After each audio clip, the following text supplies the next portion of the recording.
Hello students, welcome back to Diya coaching classes. आज हम 18 जुलाई 2026 के मोस्ट इंपॉर्टेंट करंट अफेयर को कवर करेंगे। अगर आप लोग किसी भी कॉम्पिटिटिव एग्जाम की प्रिपरेशन कर रहे हैं और डेली करंट अफेयर कवर करना चाहते हैं तो आप हमारे चैनल को फॉलो कर सकते हैं, सब्सक्राइब कर सकते हैं। चलिए स्टार्ट करते हैं आज का सेशन। क्वेश्चन नंबर 1 है, हाल ही में नई दिल्ली घोषणा पत्र के साथ संपन्न हुआ एससीओ शिखर सम्मेलन 2026 किस प्रारूप में आयोजित किया गया? तो इसे एक वर्चुअल मीटिंग के प्रारूप में आयोजित किया गया था। ऑप्शन ए बिल्कुल करेक्ट होगा। इस 2026 की बैठक में भारत ने नई दिल्ली घोषणा पत्र के तहत सुरक्षित एआई प्रस्ताव रखा। बैठक के दौरान आतंकवाद से निपटने के लिए पुराने दुशाबे फ्रेमवर्क में नए सुरक्षा नियम जोड़े गए। सभी सदस्य देशों के बीच व्यापार आसान करने के लिए एक साझा डिजिटल भुगतान नेटवर्क का सुझाव दिया गया है। अब स्टेटिक्स कवर करते हैं। चलिए, इस संगठन की शुरुआत साल 1996 में संघाई 5 के नाम से 5 देशों ने मिलकर की थी। 2001 में उज्बेकिस्तान ने इसमें शामिल होने के बाद नाम बदलकर एससीओ किया गया। नाम में संघाई होने के बावजूद इसका परमानेंट सेक्रेटरीट चीन की राजधानी बीजिंग में बनाया गया। इस पूरे अंतर्राष्ट्रीय संगठन के कामकाज के लिए केवल रशियन और चाइनीज भाषा को ही आधिकारिक दर्जा प्राप्त है।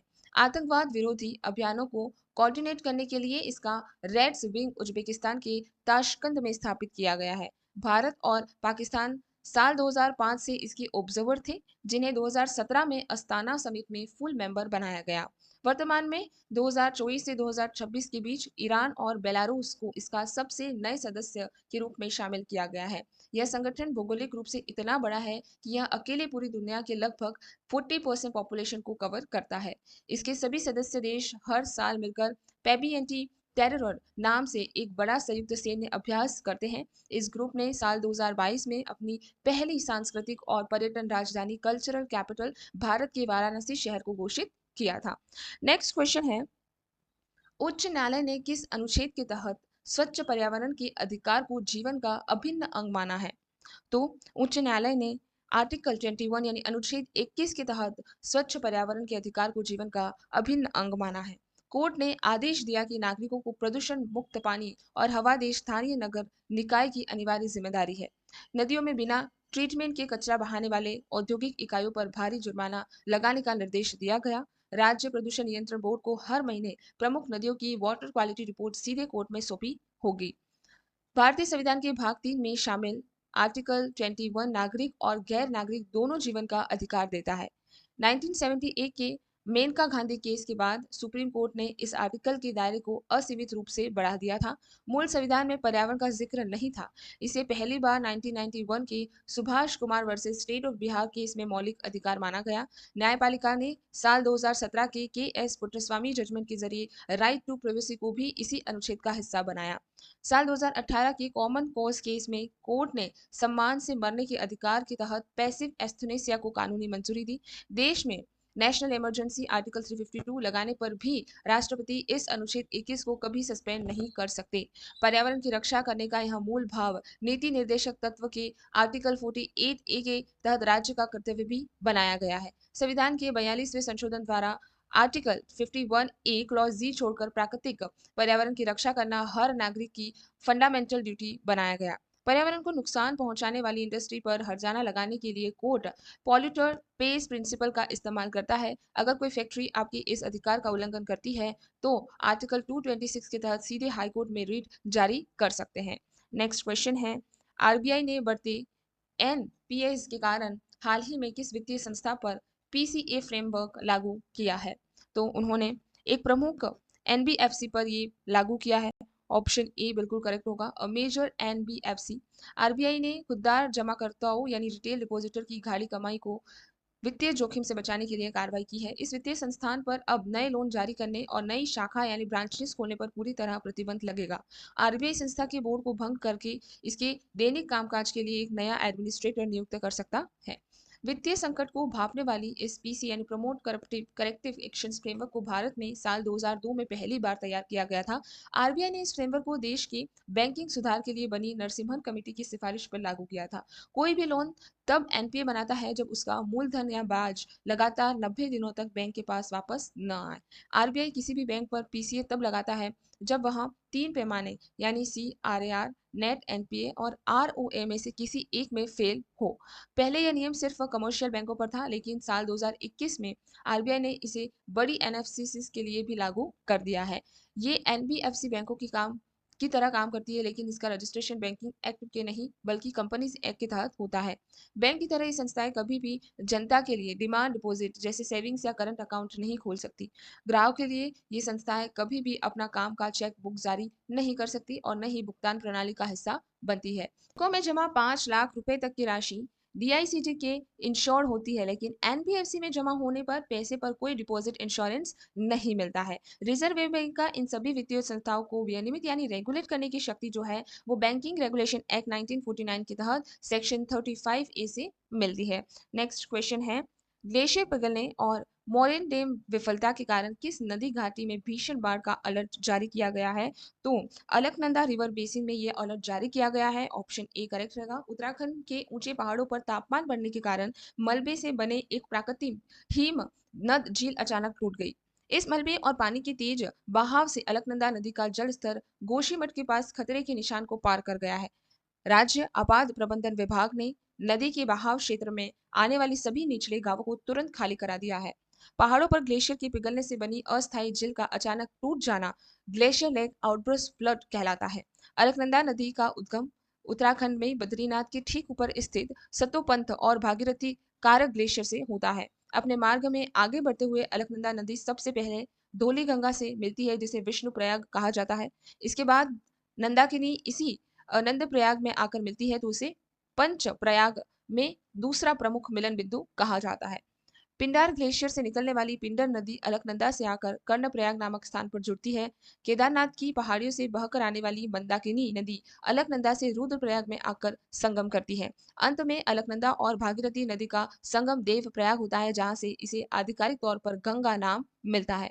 बढ़ते हुए ग्लेशियर अपने साथ जो मिट्टी, कंकड़ और चट्टाने मलबा जमा करती है उसे भूगोल में मैराइन्स कहा जाता है, यानी ज्योग्राफी के अंदर उसे मोराइन्स बोला जाता है। पहाड़ों पर जमा होने वाला ब्लैक कार्बन बर्फ के एल्बिडो रिफ्लेक्शन को कम कर देता है, जिससे ग्लेशियर तेजी से पिघलते हैं। इस खतरनाक झील की लाइव निगरानी के लिए वैज्ञानिक रिमोट सेंसिंग सैटेलाइट का इस्तेमाल करते हैं, क्योंकि ये 4000 मीटर से ऊपर होती है।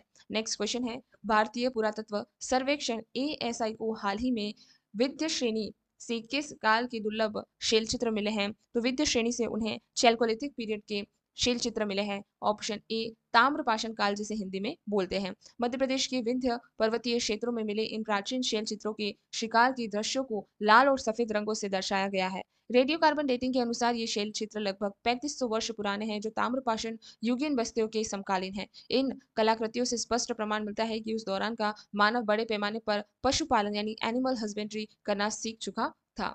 मानव इतिहास में चैल्कोलिथिक पीरियड का मतलब उन संक्रमण काल से है जब इंसानों ने पत्थर के साथ पहली बार तांबे का प्रयोग किया। इस काल की सबसे बड़ी विशेषता यही थी कि यहाँ के लोग आयरन यानी लोहे के उपयोग से पूरी तरह अनजान थे। मध्य प्रदेश में इस काल की सबसे प्रसिद्ध ग्रामीण बस्तियों की खोज क्या था और मालवा संस्कृति के नाम से की गई थी। इस दौरान के लोग मिट्टी के बर्तनों को सजाने के लिए विशेष रूप से ब्लैक एंड रेड रिवेयर तकनीक का इस्तेमाल करते थे। विंध्य पर्वत श्रृंखला के जंगलों में ही भारत का सबसे बड़ा रॉक शेल्टर कॉम्प्लेक्स भीमबेटका स्थित है। यूनेस्को ने साल 2003 में भीमबेटका की इन गुफाओं को वर्ल्ड हेरिटेज साइट की सूची में शामिल किया था। इन ऐतिहासिक गुफाओं की खोज ये 1957 में भारत के प्रसिद्ध पुरातत्वविद डॉक्टर विष्णु श्रीधर वंकाणकर ने की थी। इस काल के लोग पक्के शहरों में रहने के बजाय नदियों के किनारे मिट्टी और फूस के गोल घर यानी मड हाउसेस बनाकर रहते थे। देश में पुरातत्विक अनुसंधान के लिए आर्कोलॉजिकल सर्वे ऑफ इंडिया की स्थापना 1861 में की गई थी। ब्रिटिश वायसराय लॉर्ड कनिंघम को एएसआई द्वारा पहला डायरेक्टर जनरल नियुक्त किया गया था।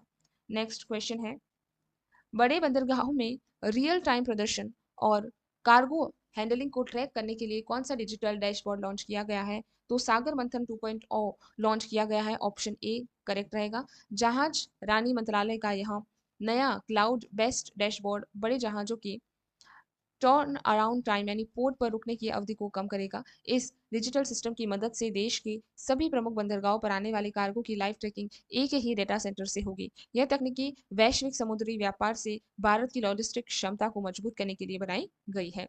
भारतीय संविधान के तहत देश के 13 बड़े बंदरगाह यूनियन लिस्ट में हैं और 200 से अधिक छोटे बंदरगाह जो है वो कंकरेंट लिस्ट में आते हैं। पश्चिम बंगाल का श्यामा प्रसाद मुखर्जी पोर्ट कोलकाता भारत का एकमात्र बड़ा नदीय बंदरगाह रिवरवाइन पोर्ट है जो हुगली नदी पर है। तमिलनाडु में स्थित एनोर पोर्ट भारत का पहला ऐसा बड़ा बंदरगाह है जिसे एक पब्लिक कंपनी के रूप में कॉर्पोरेटाइज किया गया है। भू आकृति के कारण भारत के वेस्ट कोस्ट पर प्राकृतिक बंदरगाह अधिक हैं जबकि ईस्ट कोस्ट पर आर्टिफिशियल पोर्ट ज्यादा है। किसी भी देश की सप्लाई चेन और बंदरगाह की कार्य क्षमता को मापने के लिए वर्ल्ड बैंक हर 2 साल में लॉजिस्टिक परफॉर्मेंस इंडेक्स जारी करता है। भारत सरकार ने 2015 में बंदरगाहों के विकास और तटीय आधुनिकीकरण के लिए सागरमाला प्रोजेक्ट की शुरुआत की थी। आंध्र प्रदेश का विशाखापट्टनम पोर्ट भारत का सबसे गहरा और चारों तरफ से पहाड़ियों से घिरा हुआ सुरक्षित बंदरगाह है। गुजरात का कांडला पोर्ट एक प्रसिद्ध ज्वारी यानी टाइडल बंदरगाह है जिसका नाम बदलकर अब दीनदयाल पोर्ट कर दिया गया है। मुंबई का जीएनपीटी यानी जवाहरलाल नेहरू पोर्ट भारत का सबसे बड़ा कंटेनर हैंडलिंग पोर्ट है जिसे पूरी तरह आधुनिक तकनीक से बनाया गया है। भारत में हर साल कुल कार्गो वॉल्यूम और वजन टोनेज जो है वो सबसे ज्यादा हैंडल करने का रिकॉर्ड ओडिशा के प्रदीप पोर्ट के पास है।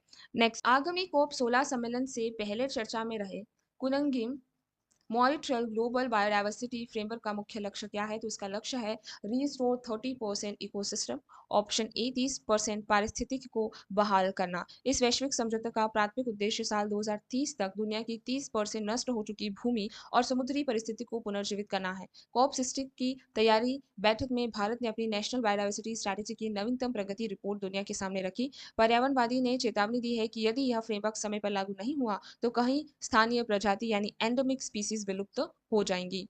इस अंतर्राष्ट्रीय समझौतों को पर्यावरण और परिस्थिति की दुनिया में 30x30 टारगेट के नाम से भी जाना जाता है। जैव विविधता के नुकसान को रोकने के लिए बनाया यह ऐतिहासिक ढांचा कन्वेंशन ऑन बायोलॉजिकल डाइवर्सिटी के अंतर्गत आता है। इस मूल संधि यानी सीबीडी का जन्म जो है 1992 में ब्राजील में आयोजित हुए ऐतिहासिक रियो अर्थ समिट के दौरान हुआ था। सीबीडी एक लीगली बाइंडिंग यानी कानूनी रूप से बाध्यकारी संधि है लेकिन संयुक्त राज्य अमेरिका यूएसए ने इसे अभी तक रेटिफाई नहीं किया है। जैव सुरक्षा को सुनिश्चित करने के लिए साल 2000 में इसी के तहत काचिनगा प्रोटोकॉल को अंतर्राष्ट्रीय स्तर पर अपनाया गया था। जेनेटिक रिसोर्सेज के व्यावसायिक उपयोग से मिलने वाले लाभ को स्थानीय लोगों में बांटने के लिए साल 2010 में नागोया प्रोटोकॉल लगाया गया। विज्ञान के इतिहास में बायोडाइवर्सिटी शब्द का प्रयोग सबसे पहले 1985 में वॉल्टर जी रोजन द्वारा किया गया था। संयुक्त राष्ट्र संघ द्वारा हर साल 22 मई को दुनिया भर में international day for biological diversity मनाया जाता है। इस अंतर्राष्ट्रीय संधि के लक्ष्य को पूरा करने के लिए भारत सरकार ने संसद में बायोलॉजिकल डाइवर्सिटी एक्ट 2000 पास किया था। इस कानून के संचालन के लिए तमिलनाडु के चेन्नई शहर में नेशनल बायोडाइवर्सिटी अथॉरिटी का मुख्यालय बनाया गया है। अगला क्वेश्चन है हमारा, इलेक्ट्रॉनिक्स और सूचना प्रौद्योगिकी मंत्रालय ने किस अधिनियम के तहत सहमति वास्तुकला नियम अनुसूचित किया है? तो उन्होंने डिजिटल व्यक्तिगत डेटा संरक्षण अधिनियम 2023 के तहत इसे अधिसूचित किया गया है। ऑप्शन ए बिल्कुल करेक्ट होगा। नए नियमों के अनुसार कोई भी डिजिटल कंपनी या मोबाइल ऐप बिना यूजर की स्पष्ट मंजूरी के उनके पर्सनल डेटा को कलेक्ट नहीं कर पाएगा। डेटा सुरक्षा के नियमों का उल्लंघन करने या डेटा लीक होने पर टेक कंपनी पर 250 करोड़ रुपए तक की भारी पेनल्टी का प्रावधान है। यह नई व्यवस्था इंटरनेट पर विज्ञापन के लिए होने वाली अवैध डाटा माइनिंग और यूजर्स की प्रोफाइल पर पूरी तरह रोक लगाएंगे। डीपीडीए एक्ट 2023 में भारत के कानूनी इतिहास का पहला डेटा डिजिटल कानून है जो सिर्फ नागरिकों की डेटा प्राइवेसी के लिए बना है। इस कानून के ड्राफ्ट में एक अनोखा प्रयोग करते हुए एक नागरिक के संदर्भ में हाई के स्थान पर शी हर प्रोनाउंस का प्रयोग किया गया। इस कानून के तहत जिस व्यक्ति के पर्सनल डेटा को प्रोसेस किया जा रहा है उसे तकनीकी रूप से डाटा प्रिंसिपल कहा जाता है। जो कंपनियां या डिजिटल प्लेटफॉर्म्स आपका पर्सनल डेटा कलेक्ट और स्टोर करते हैं उन्हें डेटा फिस्यूडरी कहा गया है। सुप्रीम कोर्ट के 9 जजों की बेंच में साल 2017 के पुट्टस्वामी केस में राइट टू प्राइवेसी को अनुच्छेद 21 के तहत मौलिक अधिकार माना गया था। डेटा चोरी और प्राइवेसी के उल्लंघन से जुड़ी शिकायतों की सीधी सुनवाई के लिए data protection board of India का गठन किया गया है। यह कानून भारत के बाहर डेटा ट्रांसफर की अनुमति देता है बशर्ते केंद्र सरकार ने उस देश को ब्लैकलिस्ट न किया हो। बच्चों के डाटा की सुरक्षा के लिए कंपनी को 18 वर्ष से कम उम्र के यूजर्स का डाटा लेने से पहले पेरेंटल कंसेंट लेना अनिवार्य है। इस पूरे डेटा सुरक्षा कानून के तहत किसी भी प्रकार की जेल की सजा का प्रावधान नहीं है। इसमें केवल सिविल पेनल्टीज जो है वो लागू होती हैं। इस कानून के आने से पहले भारत में डेटा सुरक्षा को केवल आईटी एक्ट 2000 के सेक्शन 43 ए के तहत नियंत्रित किया जाता था। अगला क्वेश्चन है, बॉटनिकल सर्वे ऑफ इंडिया ने हाल ही में खासी हिल्स में किस दुर्लभ बिना क्लोरोफिल वाली ऑर्किड प्रजाति की खोज की है? तो उन्होंने गैस्ट्रोडिया शिलोंगेसिस को की मतलब खोज की है। ऑप्शन ए करेक्ट रहेगा। मेघालय में खोजी गई ऑर्किड की यह नई प्रजाति पूरी तरह से पत्ती रहित है और इसमें प्रकाश संश्लेषण यानी फोटोसिंथेसिस के लिए क्लोरोफिल नहीं होता है। भोजन न बना पाने के कारण यह पौधा जंगल में सड़ी गली पत्तियों और लकड़ियों में अपना पोषण लेता है, जिसे सैप्रोफिटिक कहते हैं। वनस्पति वैज्ञानिकों के अनुसार यह दुर्लभ पौधा केवल मेघालय के खासी हिल्स की खास जलवायु परिस्थिति में ही प्राकृतिक रूप से उग सकता है। हरा रंग न होने के कारण वनस्पति विज्ञान में इस तरह के परजीवी पौधे को माइक्रोचेस्ट्रोफिक कहा जाता है। I hope I am pronouncing this word right. यह पौधा जीवित रहने के लिए जमीन के नीचे मौजूद माइक्रोजेस फंगी यानी कवक के जाल से जुड़कर अपना जरूरी पोषण प्राप्त करता है। भारत में वनस्पतियों के संरक्षण और सर्वे के लिए बॉटनिकल सर्वे ऑफ इंडिया की स्थापना 13 फरवरी 1990 को की गई थी। इस राष्ट्रीय संस्था बीएसए का मुख्यालय कोलकाता में स्थित है। यहाँ भारत का सबसे बड़ा सेंट्रल नेशनल हर्बेरियम सुरक्षित है। भारत के उत्तर पूर्वी राज्य अरुणाचल प्रदेश को आधिकारिक तौर पर देश का ऑर्चिड स्टेट या ऑर्किड का स्वर्ग कहा गया है। विज्ञान में एंडेमिक स्पीसीज यानी स्थानिक प्रजाति उन जीवों या पौधों को कहते हैं जो पूरी दुनिया में सिर्फ किसी एक ही भौगोलिक स्थान पर मिलते हैं। जो पौधे पूरी तरह से मृत और सड़ रहे कार्बनिक मलबे पर निर्भर होते हैं उसे साइप्रोफिटिक्स की श्रेणी में रखा जाता है। अंतर्राष्ट्रीय बाजार में ऑर्किड की तरक्की को रोकने के लिए इस वैश्विक वन्यजीव संधि सीटीज के अपेंडिक्स सेकंड को शामिल किया गया है। मेघालय को यहाँ पूरी पहाड़ी क्षेत्र वैश्विक स्तर पर घोषित किए गए इंडो बर्मा बायोडायवर्सिटी हॉटस्पॉट का एक अत्यंत संवेदनशील हिस्सा है। बॉटनिकल सर्वे ऑफ इंडिया सीधे तौर पर भारत सरकार की ministry of environment, forest and climate change के अधीन कार्य करता है। आज का हमारा आखिरी प्रश्न जो कि सबसे महत्वपूर्ण है, भारत के संवैधानिक इतिहास में किस वर्ष पारित समकेन अधिनियम कंसोलिडेटेड एक्ट के हाल ही में 110 वर्ष पूरे हुए हैं? तो भारत सरकार की अधिनियम 1915 1915 के जो 110 वर्ष हैं वो पूरे हो चुके हैं। ऑप्शन ए करेक्ट रहेगा। इस कानून के 110 वर्ष पूरे होने पर संसद सचिवालय ने भारत के विधायी इतिहास को दर्शाने वाली एक विशेष फाइलों की प्रदर्शनी एग्जीबिशन शुरू की है। इस अधिनियम में ब्रिटिश संसद द्वारा ईयर 1858 से 1909 के बीच पारित किए गए कई पुराने और बिखरे हुए कानून को एक जगह इकट्ठा किया गया था। इस कानून को बनाने का मुख्य प्रशासनिक उद्देश्य ब्रिटिश भारत की सरकार और विधायी कामकाजों को सरल बनाना और सुव्यवस्थित करना है। यह कोई नया मौलिक कानून नहीं था, बल्कि इसके पुराने 47 अलग अलग छोटे ब्रिटिश अधिनियम को मर्ज करके एक सिंगल मास्टर कोड बनाया गया था। इसी 1915 के अधिनियम के माध्यम से भारत के गवर्नर जनरल को आपातकाल में 6 महीनों की अवधि के लिए अध्यादेश यानी ऑर्डिनेंस जारी करने की शक्ति मिली थी।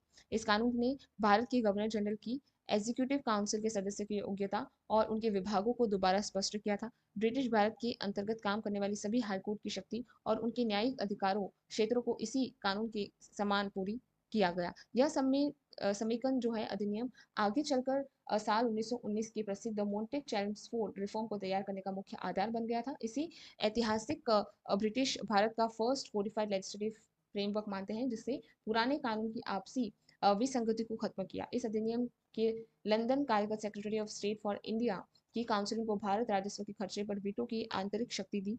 ईयर 1858 में जब शासन ईस्ट इंडिया कंपनी से ब्रिटिश क्राउन के हाथों में गया, तब से बने जटिल नियमों को सुलझाने में इसने मदद की। 1915 के कानून ने ईस्ट इंडिया कंपनी के समय चले आ रहे पुराने और अप्रासंगिक चार्टर प्रावधानों को पूरी तरह रिपेल यानी निरस्त कर दिया। यह ऐतिहासिक अधिनियम दर्शाता था कि भारत का वर्तमान संविधान अचानक नहीं, बल्कि यह ब्रिटिश काल के इंक्रीमेंट लीगल इवोल्यूशन को परिणाम है। आज यही हम समाप्त करते हैं। आज हमने टॉप 10 मोस्ट इंपॉर्टेंट क्वेश्चंस को कवर किया है और उसके साथ उसके स्टेटिक्स को भी, जहाँ से सीधे तौर पर आपके एग्जाम में क्वेश्चन पूछे जाते हैं। आज यहीं पे समाप्त करते हैं। धन्यवाद।